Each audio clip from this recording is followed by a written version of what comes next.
Growing up in inner city Toronto, the 12th of 13 children, to a disabled war veteran and a mother who never finished nursing school, and living in social housing, I look back on the school and the community that I lived in for 19 years, and I know that I was really blessed.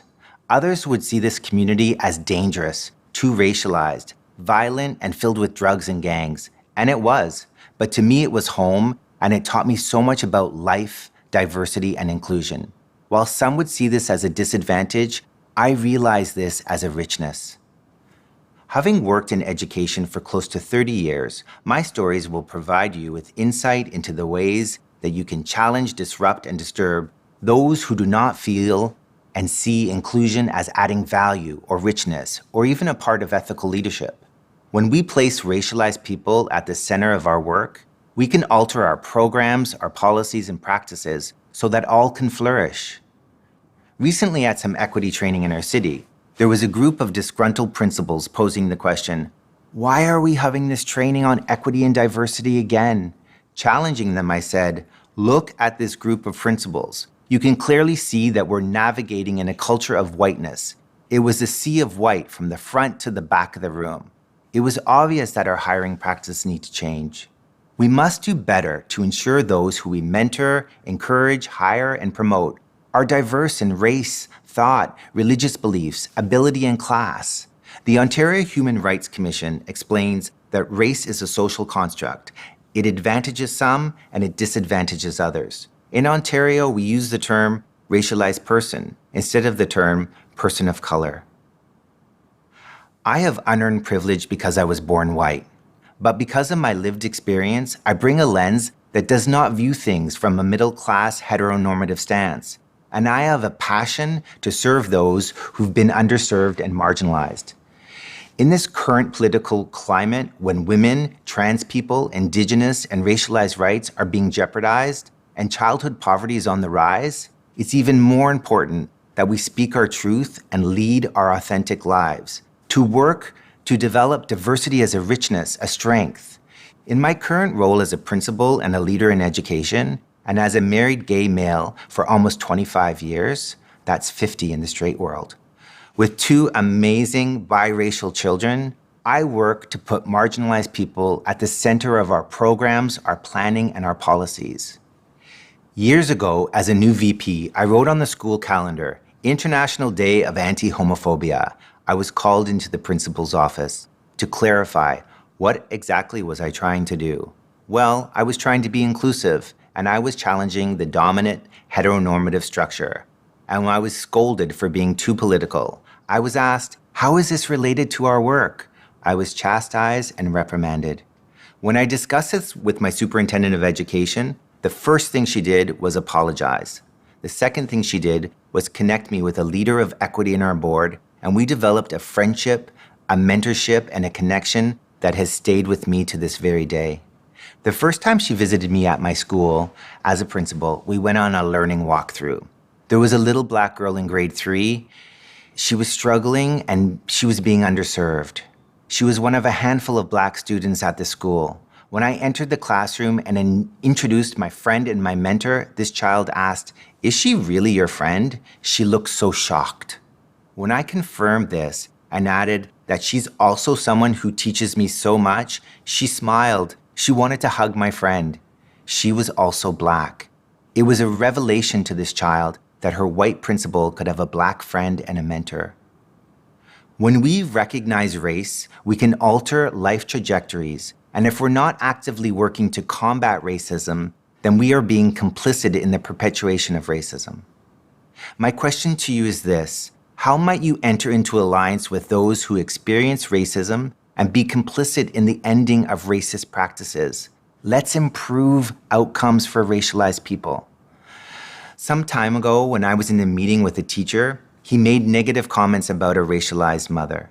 In front of me was a racialized teacher being racist towards a racialized mother. He said, "She's just sitting at home all day, lying on the couch, eating candy." This was so untrue, when in fact, I knew that she was working 2 jobs to support her family. Luckily, I had some recent training. I had my sentence ready. I said, "You need to know, and I thought you should know, that your comment was really offensive End Racist. Years later, when our paths crossed again, he brought up our conversation. He thanked me for challenging him. Do you have your sentence ready to challenge racism when you hear it? Let's acknowledge the complexity of race, culture, and language.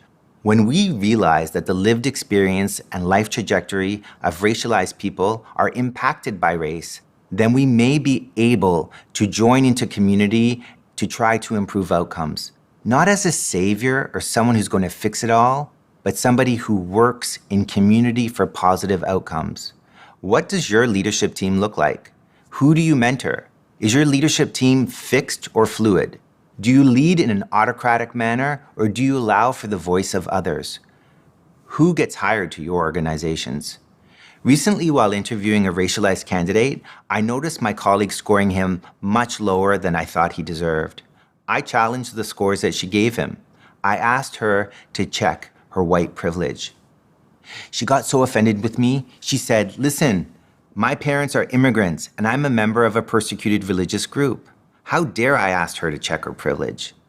I acknowledged this, but then I repeated, "Why are your scores so much lower than mine?" This candidate hit every required look for and then some. We sat in awkward silence for some time. I followed this up with a message to my superintendent to ensure that this teacher was offered the position that they deserve. Data can be a powerful tool to highlight the inequities in schools. Let's use traditional and non-traditional forms of data in both traditional and non-traditional ways. Let's look for the narratives, the histories, and physical evidence that are both qualitative and quantitative. Does how you analyze multiple data sets disrupt or perpetuate current inequities in your school? Are you seeing the faces behind the data and altering predetermined destinies?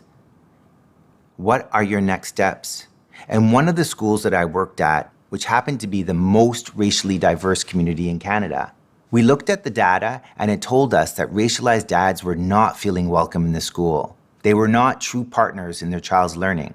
So we established a Dads and Significant Others Club, and we brought dads into the school.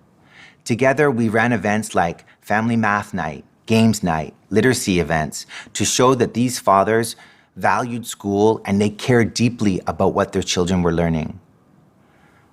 I will never know the intricacies of being Black, First Nations, or trans, but I can listen to learn, care deeply, recognize lived experience, and then think about my actions and next steps.